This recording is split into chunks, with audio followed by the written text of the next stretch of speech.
எல்லாருக்கும் வணக்கம். ரெண்டு பேரும் நிறைய பேசிட்டாங்க. நம்ம ரசிகர்களாக ராஜா சார் மியூசிக்கை கேட்டு வளரும்போது என்னெல்லாம் நமக்கு தோணுமோ அதெல்லாம் அவங்க சொல்லிட்டாங்க. எனக்கு வந்து ராஜா சார் மியூசிக் பற்றி எப்போ கேட்டாலும் வந்து நான் ஒன்று தான் சொல்லுவேன். அது வந்து எங்கள் அம்மாவுடைய அன்பு மாதிரி. It's a constant, it never changes. நமக்கு வாழ்க்கையில் நிறைய என்னென்னவோ மாற்றங்கள் வந்தாலும் அவர் மியூசிக் நமக்குள்ளே ஏற்படுத்துகிற அந்த உணர்வு வந்து எப்போதும் அப்படியே தான் இருந்திருக்கு.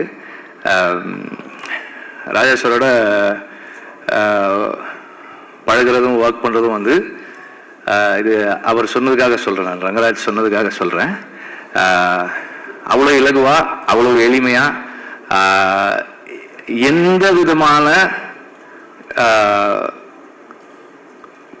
கான்ஃப்ளிக்டோ ஒரு மிஸ் அண்டர்ஸ்டாண்டிங்ஸோ அல்லது கன்ஃபியூஷன்ஸோ இல்லாமல் நீட்டாக ஸ்மூத்தாக அவ்வளோ ஃப்ரெண்ட்லியாக இருக்கும். ஃப்ரெண்ட்லி இந்த டேர்ம் நான் ஏன் யூஸ் பண்ணுறேன்னா, he treats me as an equal. ஒரு டைரக்டரை அவர் அப்படி தான் பார்க்குறாரு. அவர் முதல் படத்துக்கு மியூசிக் பண்ணும்போது எனக்கு 1 வயசு. ஸோ ஆனால் என்னோட அவர் பேசும்போது படம் பார்த்துட்டு என்கிட்ட சொன்னார், நான் சஜஷன்ஸ் சொல்லலாமா அப்படின்னு கேட்டார். அவர் அது என்கிட்ட அப்படி கேட்க வேண்டிய அவசியமே கிடையாது. சார் சொல்லலாம் சார் அப்படின்னு கொஞ்ச நேரம் ஒரு 2-3 லைன்ஸ் பேசினார். பேசிட்டு நான் கரெக்டாக சொல்கிறேன்னா am I in the right track அப்படின்னு கேட்டார். எஸ் சார் கரெக்டாக இருக்கு சார், கண்டினியூ பண்ணட்டுமா அப்படின்னாரு.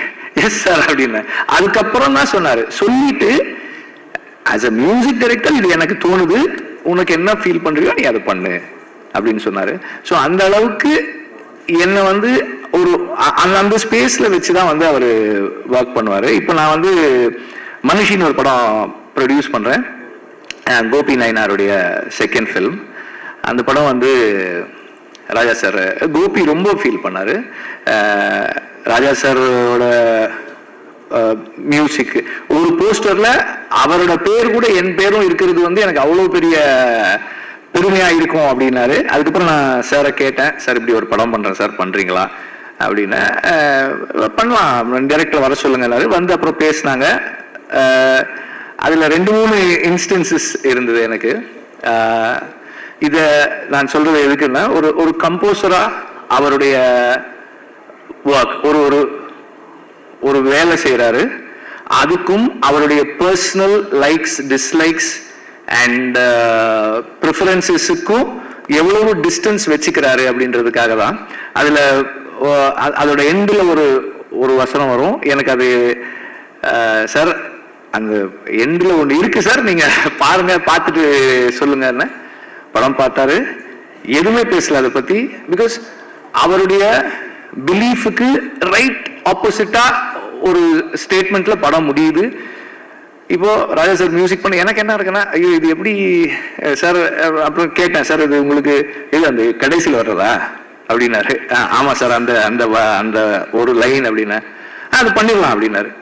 ஒன்றுமே சொல்லலை. அதுக்கு ரொம்ப பியூட்டிஃபுல்லாக ஒரு மியூசிக் கம்போஸ் பண்ணி அதை பண்ணார். அப்புறம் அதில் ஒரு போலீஸ் ப்ரொசீஜரல் சீன். அது ஒரு சாதாரண ஒரு போலீஸ் ப்ரொசீஜர். அது வாங்க உட்காருங்க, இது பண்ணுங்க அது பண்ணுங்க, அப்படி ஒரு சீனு. அந்த சீனை ராஜா இது அவரோட ஒர்க் பண்ண எல்லாருமே சொல்லியிருக்காங்க, நானும் சொல்லணுன்றதால இதை சொல்றேன். அது வந்து அவ்வளோ ஒரு ஹியூமன் ஸ்டோரியா மாத்துறது இருக்கு இல்லையா.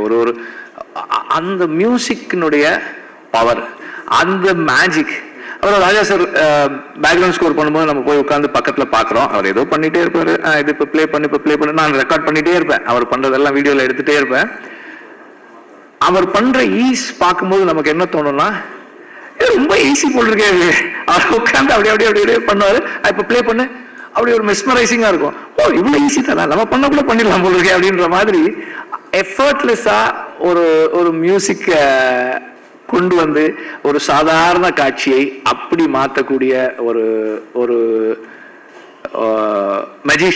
மியூசிஷியன்றதோட ஒரு மெஜிஷியன் தான் என்னுடைய பார்வையில். நான் அவரை பக்கத்துல இருந்து பார்த்ததில்ல.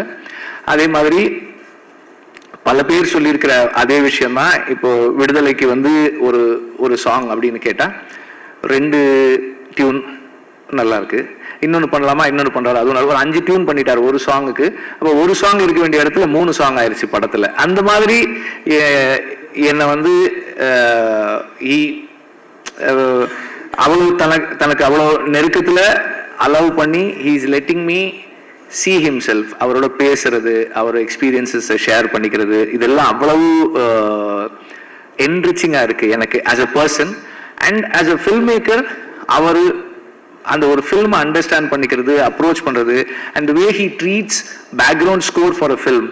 ஒரு சீன் பார்த்துட்டே இருந்தார்,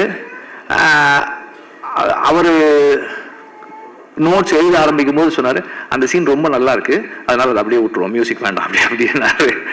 இதெல்லாம் வந்து எனக்கு நார்மலா நம்ம இது வரைக்குமான அனுபவம் வந்து ரொம்ப நல்லா இருக்கு, நம்ம இன்னும் நல்லா ஒரு மியூசிக் பண்ணணும் அப்படின்றது ரொம்ப நல்லா இருக்கு, let us stay away, let us give the space for silence அப்படின்றது, இதெல்லாமே வந்து ரொம்ப ஸ்பெஷலானது. These are all my personal experiences. And Raja சாருடைய லைஃபை படமாக எடுக்கிறது அப்படின்னும் போது it's a big documentation of a nation. இந்த நாட்டினுடைய அவர் ஒர்க் பண்ணிக்கிட்டு இருக்க இந்த 40+ இயர்ஸ் ப்ளஸ் அவர் அந்த பாயிண்ட்டுக்கு வர்றதுக்கு முன்னாடியான 40 இயர்ஸ், இவ்வளவு காலங்களையும் ஒரு நாட்டினுடைய வரலாற்று பதிவாக அவருடைய இசையில நாம கொண்டு வந்து சேர்க்கிறோம். Because film music is are bookmarks of life. ஒரு பாட்டை கேட்டா ஒரு அனுபவம் வரும். எனக்கு வந்து தேவர் மகன் சாங் கேட்டா, நானும் என் ஃப்ரெண்டும் வந்து ஒரு ராணிப்பேட்டிலேருந்து வெள்ளூர், எனக்கு அப்போ ஜாண்டிஸ் வீட்டில் உட்கார வச்சிருந்தாங்க, எங்கள் அம்மாவுக்கு தெரியாம சைக்கிள் எடுத்துக்கிட்டு போனோம். அங்கேருந்து போய் அந்த படத்தை பார்த்துட்டு திருப்பி வந்தோம். எனக்கு அது ஞாபகம் வரும், தேவர் மகன் சாங். ஸோ என்னோட லைஃப்ல முக்கியமான events, I mean not my own life but everybody's life, நமக்கு ஃபில்ம் மியூசிக் வந்து லைஃபை, ஈவெண்ட்ஸை, பர்சனல் ஹிஸ்டரியை மார்க் பண்ற புக் மார்க்ஸா இருக்கிறது வந்து ஃபில்ம் மியூசிக் நமக்கு. அப்போ அந்த மாதிரி இன்னைக்கு இருக்கிற இங்க இருக்கிற எல்லாருடைய வாழ்க்கையிலும் ஏதோ ஒரு விதத்துல அவங்களோட பர்சனல் ஹிஸ்டரியில ராஜா சாரோட மியூசிக் இருக்கு. அவரோட லைஃப் ஒரு ஃபில்மா ஆகுது அப்படின்னும் போது it is our own films also being mat. இப்போ நான் ரொம்ப விரும்பி கேட்ட ஒரு பாடல், என் வாழ்க்கையில ரொம்ப முக்கியமான பாடல், அது உருவானதை அந்த படத்துல நான் பார்க்கும்போது என் வரலாறும் அந்த பாடல் இருக்கு. அதனால வந்து இது Tamil music, Tamil film music கேட்டு வளர்ந்த அத்தனை பேருடைய படமாவும் இது இருக்கும். அண்ட் இந்த படத்துல ஏதாவது ஒன்று நானும் இதுல ஏதாவது ஒரு விதத்துல கான்ட்ரிபியூட் பண்ணுறதுல வந்து ரொம்ப பேஷனட்டா இருக்கேன். ஏதாவது ஒரு விதத்துல பண்ணணும் அப்படின்றதுல ரொம்ப விருப்பமா இருக்கேன். And Arun, it's a big gift that is been given to you. I wish you all the very best. And it is going to be yet another challenge for Dhanush. Of course, எந்த challenge கொடுத்தாலும் அவர் அதை வந்து ரொம்ப சக்சஸ்ஃபுல்லா தாண்டி வருவாரு. To be Raja sir, to be in that space and to be the person, it's going to be a big challenge and a treat for all of us.